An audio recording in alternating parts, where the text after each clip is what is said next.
Bali yang melanjutkan pemberlakuan pembatasan kegiatan masyarakat atau PPKM level 3 dalam 2 pekan ke depan menunjukkan perbaikan kondisi penanganan COVID-19.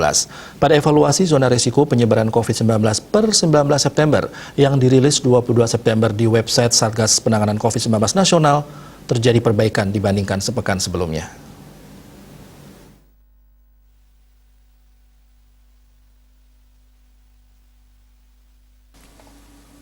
Menurut data, zona Bali kini ada 2, yaitu oranye dan kuning.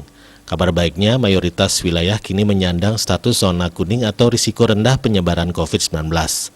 Untuk evaluasi terbaru, terdapat 5 zona kuning dan 4 zona oranye. Zona kuning terdiri atas Jembrana, Karangasem, Buleleng, Klungkung, dan Tabanan. 2 kabupaten yang terakhir disebut yaitu Tabanan dan Klungkung baru pekan ini masuk ke zona kuning dari sebelumnya ada di zona oranye. Sedangkan kabupaten kota yang ada di zona oranye atau risiko sedang adalah Gianyar, Bangli, Denpasar, dan Badung. Keempatnya pada minggu sebelumnya juga menyandang status zona risiko sedang penyebaran COVID-19. Membaiknya zona risiko Bali juga terjadi pada zona risiko nasional. Zona merah pada pekan ini sudah tidak ada atau 0,00% dari sebelumnya mencapai 5 kabupaten kota 0,97%.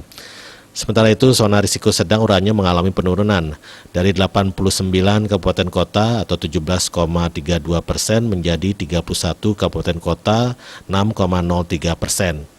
Kenaikan terjadi pada zona risiko rendah atau kuning dari 423 kabupaten kota atau 82,30% menjadi 481 kabupaten kota atau 93,58%.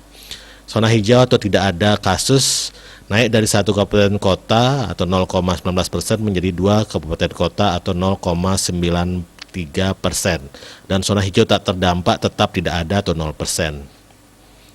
Diah Dewi, Bali Pos melaporkan.